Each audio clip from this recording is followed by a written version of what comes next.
Happy game day, Railers fans. It's time for another episode of Railers Rundown. I'm Tim Foley.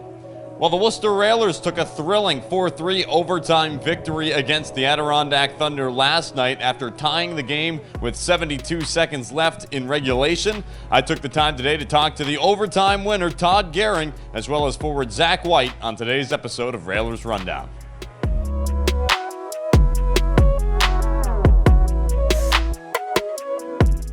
Tim Foley standing alongside Railers forward Todd Goehring. Todd, you've been off to a great start here with the Railers, 3 points in your first 3 games. First off, just talk about what it's been like playing here back with the Railers after training camp. Yeah, it's been nice. We got a great group of guys on this team and a really skilled hockey team, and I'm very fortunate to be able to step in and play with some good players and help the team create some offense. And like I said, just grateful to be a part of it, and hopefully we can keep things going here.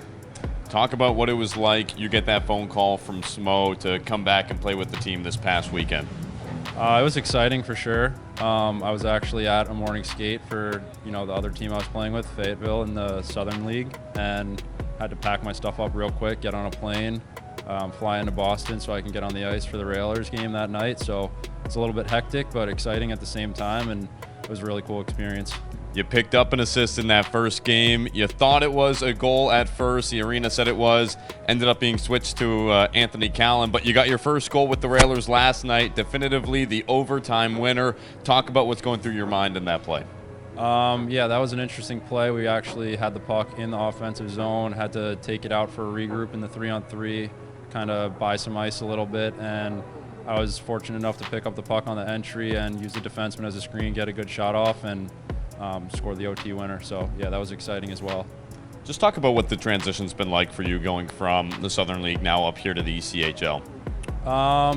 It's a bit of a transition. Guys here are a bit more skilled. The play is a little bit cleaner. Everybody's a little bit bigger and stronger, but overall it's just go out there, play your game, and I feel like it's fitting in well, and the transition is rather smooth. And then another game here against Adirondack tonight. What's it going to take to come out on top against this Thunder team? Just doing a lot of the things we did well last night. Getting our offensive zone going, creating plays, getting a lot of pucks to the net. Their goalie played well last night, but we were able to get a few by them. So I think just generating as much shots as possible, traffic at the net, and obviously staying sound defensively as well. Railers forward, Todd Goehring. Thanks, Todd. You're welcome. Thank you. Tim Foley standing alongside Railers forward Zach White. Zach, a goal last night, points in each of your last 3 games. Just talk about the way your game's been flowing offensively lately. Yeah, I don't know. I think playing with Robbie and Jenks yesterday was really good. Been playing with a few different guys with Robbie. We have some good connection, good chemistry, playing with him last year and this year. So I think we're finally just starting to click. Talk about what that's been like playing with a guy like Brendan Robbins, who, as you mentioned, you played with last year out in Iowa. Yeah, he's one of my good buddies. So we just know where each other are. We have good chemistry, and it's fun to play with him. Like, I know where he always is, and he knows where I am, and we make it fun. We play hard. We hard hat and boots type guys. So. Talk about the way that this team's been playing lately. It feels like we're seeing longer stretches of better play here from you guys.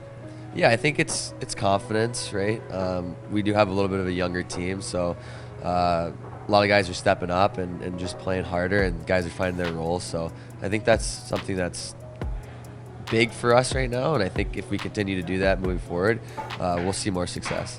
Talk about what that does for a team, being a bit on the younger side. Yeah, it's tough. Obviously, the first couple games, pro hockey is different. It's not the same as college, but I mean, I played D3 and I'm here, right? So, but it's all perspective, and you play your role, you play your game, and have fun. That's all that really matters at the end of the day. So, another game against these Thunder here tonight. This will be the 6th game of the season against them. Talk about what that does to face off against the same team so many times this early in the year. Yeah, it's easy, but it's hard because they know what you're doing and you know what they're doing. So as long as you're able to perfect your game, then you have better scoring chances and hopefully less scoring chances against. So, Railers forward Zach White. Thanks, Zach. Thank you. That does it for today's episode of Railers Rundown. The final game between Worcester and Adirondack here this weekend from upstate New York, coming up at 7 o'clock p.m. here from Cool Insuring Arena. If you can't catch the game in person, be sure to tune in online at Flow Sports and on 98.9 Nash Icon, the Worcester Railers Radio Network.